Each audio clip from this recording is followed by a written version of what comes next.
फिर से एक बार मसीह परिवार चैनल में स्वागत है और सबको जय मसीह की। बड़े दिनों के बाद हम लोग फिर से वचन से सीखेंगे, देखेंगे और जानेंगे। बीच में कुछ कारण की वजह से वीडियो नहीं बना पाया, क्षमा चाहता हूँ। लेकिन हम लोग आज वचन में से सीखेंगे और हम लोग अपने जीवन को उस वचन के अनुसार बनाने का, सुधारने का कोशिश करेंगे। आइए हम लोग आज के विषय को हम लोग शुरू करते हैं। आज के वचन को हम लोग पढ़ते हैं और आज हम लोग देखेंगे मत्ती रचित सुसमाचार से अध्याय 5 से, और उसका 11 और 12 वचन को हम लोग अगर पढ़ेंगे तो वहाँ लिखता है, धन्य हो तुम जब मनुष्य मेरे कारण तुम्हारी निंदा करे और सताए और झूठ बोलकर तुम्हारे विरोध में सब प्रकार की बुरी बातें कहें, तब आनंदित और मगन होना, क्योंकि तुम्हारे लिए स्वर्ग में बड़ा प्रतिफल है। इसलिए कि उन्होंने उन भविष्यवक्ताओं को जो तुमसे पहले थे इसी रीति से सताया था। ये वचन जो है हम लोग देखते हैं और यहाँ सताव के बारे में लिखता है। और सताव जो है आज के डेट के विषय में नहीं है, ये उन दिनों में भी सताव होती थी। और उस समय भी जो मसीह के पीछे चलते थे और यीशु का अनुसरण करते थे, यीशु को उद्धारकर्ता स्वीकार करते थे, वो सारे के सारे लोग सताए जाते थे। और जब हम लोग देखते हैं बाइबल में पहली कलीसिया का जब स्थापना हो, उन दिनों में हम लोग देखते हैं बड़ी सतावट, और उस समय लोगों को बहुत ही अलग अलग रीति से लोग उनको मारते थे, सताते थे। और हम लोग देखते हैं इस प्रकार से जब कलीसिया शुरू हुआ था, तो हम लोग ये जब हमारे जीवन में सताव होता है तो ये नया नहीं है, लेकिन ये बहुत समय से है और बहुत समय से ये चलते आ रहा है, ये कभी ख़त्म नहीं होगा। मसीह के पीछे चलने का अर्थ है कि हम उस सताव में से होकर के हम लोग आगे बढ़ेंगे। तो सताव जो है, जब हमारे जीवन में सताव आता है तो हमें खुश होना चाहिए। क्यों? क्योंकि सताव को सह करके हम लोग पार होते हैं, आगे बढ़ते हैं, और हम जो है वो आनंद का विषय को प्राप्त करते हैं, उस महिमा के विषय को हम लोग प्राप्त करते हैं। और अगर हम लोग वचन को अगर हम लोग देखेंगे रोमी 8 अध्याय में 18 वचन को, तो वहाँ पर पढ़ेंगे हम लोग, तो वहाँ पर लिखता है कि उस महिमा के आगे, है ना, जो परमेश्वर का जो महिमा है, उस महिमा के आगे ना कलेश ना दुख, ये कुछ भी नहीं है। अगर हम लोग वहाँ पर पढ़ेंगे तो वहाँ लिखता है कि परमेश्वर के महिमा के आगे कलेश और दुख कुछ भी नहीं है।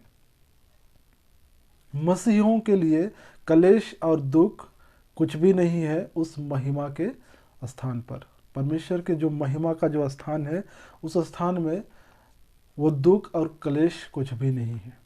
सताव होता है, हमें आनंद होने की ज़रूरत है, खुश होने की आवश्यकता है, क्योंकि ये पल भर का है, थोड़े समय के लिए है।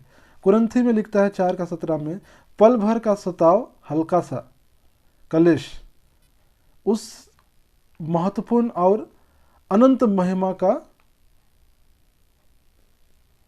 उत्पन्न करता है। यानी कि महत्वपूर्ण और अनंत महिमा को उत्पन्न करता है। पल भर का हल्का सा जो सताव है वो महत्वपूर्ण है और उस महिमा को भी उत्पन्न करता है, परमेश्वर का महिमा को। यह एक सच्चाई है कि प्रभु अपनी सेवा करने वालों को इनाम देते हैं। जितने लोग परमेश्वर के रास्ते पर चलते हैं, परमेश्वर के लिए सेवा करते हैं, लोगों को सुसमाचार सुनाते हैं, लोगों को परमेश्वर के पास लाते हैं, मसीह के पास लाते हैं, और जो अपनी सेवा को पूरे करते हैं, उनको परमेश्वर अपनी इनाम देते हैं। अगर हम वचन को हम लोग देखेंगे, मत्ती में हम लोग पाएंगे 10 अध्याय में, तो वहाँ भी लिखता है कि जितने लोग जो सेवा करते हैं, परमेश्वर के लिए समय देते हैं, वो उस पुरस्कार से कभी नहीं चूकेंगे। परमेश्वर जो पुरस्कार सेवकों के लिए जो सेवा करते हैं, जो परमेश्वर के लिए जीते हैं, परमेश्वर के लिए कार्य करते हैं, उनके लिए कहता है कि वो लोग जो है उस पुरस्कार से कभी नहीं चूकेंगे। उनको वो पुरस्कार परमेश्वर की ओर से ज़रूर प्राप्त होगा। जितने लोग सच्चाई के साथ चलते हैं, परमेश्वर के साथ बने रहते हैं, परमेश्वर के वचन के अनुसार चलते हैं, परमेश्वर के साथ साथ चलते हैं, वो उस पुरस्कार से कभी नहीं चूकेंगे। मत्ती 16:17 में 27 में भी अगर हम लोग देखेंगे तो वहाँ भी लिखता है कि जितना भी हम काम करते हैं उस काम के मुताबिक हमको मजदूरी मिलेगा। यानी कि जैसे हम कार्य करेंगे उसके अनुसार हमको मजदूरी मिलेगा। अगर हम परमेश्वर के लिए पूरे ईमानदारी पूर्वक कार्य करते हैं, परमेश्वर के लिए हम लोग पूरे जी जान से मेहनत करते हैं, तो सच में परमेश्वर हमको उस मेहनत के आधार पर वो प्रतिफल देगा। मरकुस 9:41 को भी पढ़ेंगे तो वहाँ भी पाएंगे कि हम लोग जो लोग हैं वो हमारा जो प्रतिफल है उसे हम कभी नहीं खोएंगे।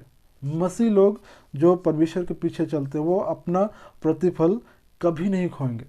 उनको वो फल जरूर प्राप्त होगा परमेश्वर की ओर से, क्योंकि परमेश्वर वो देने के लिए रखा है और उनको मिलेगा जो परमेश्वर के साथ साथ बने रहते हैं। और एक वचन अगर हम लोग देखेंगे 1 कोरिन्थ 3:8 में, तो वहाँ भी लिखता है कि अपनी मेहनत के अनुसार मजदूरी पाएगा।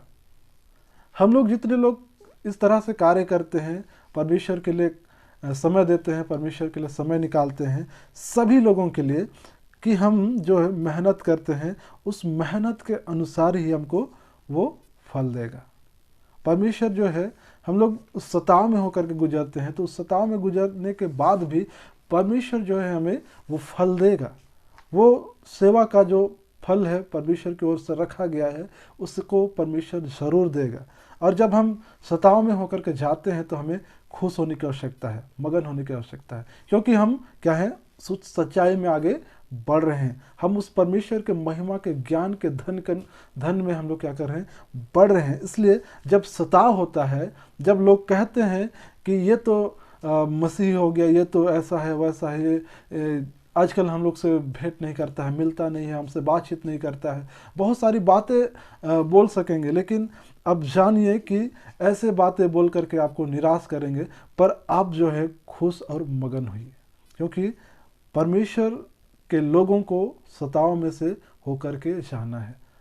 जितने लोग मसीह के पीछे चलते हैं सारे के सारे लोग सताए जाते हैं। जो सत्य के साथ हैं, जो सत्य के साथ चलते हैं, वो सारे के सारे लोग सताए जाएंगे। परमेश्वर उनको आशीष देगा।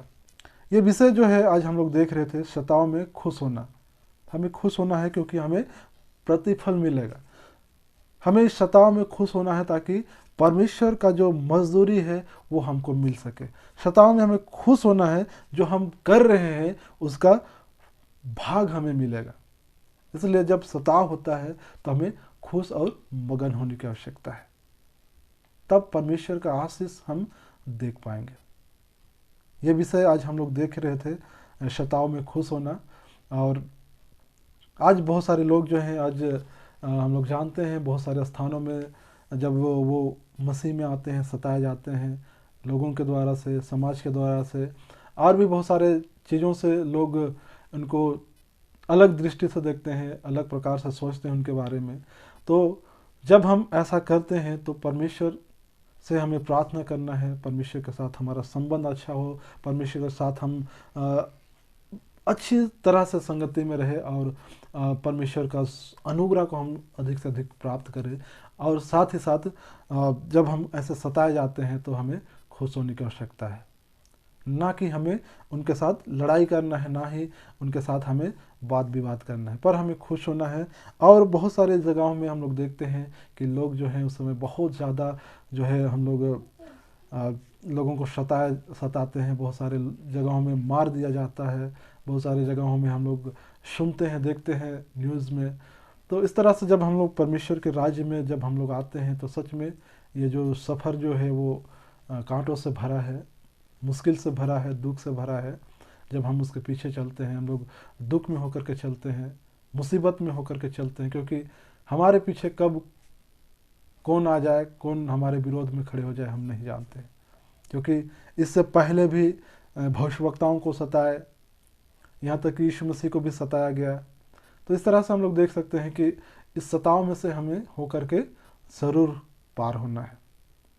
और इसलिए जब हम इन बातों को देखते हैं और सीखते हैं तो हमें खुश होने की आवश्यकता है, क्योंकि हमारे लिए परमेश्वर बड़ा प्रतिफल रखा है। तो मैं ही आज इस वीडियो को अंत करता हूँ, और अगर ये वीडियो आपको इससे आशीष मिली है तो ज़रूर लोगों के साथ शेयर करें और लोगों को बताएं हमारे चैनल के बारे में। और हमारा चैनल है मसीह परिवार, ये मसीह परिवार चैनल है, और इसको अधिक से अधिक लोगों तक पहुंचाने में मदद करें। धन्यवाद।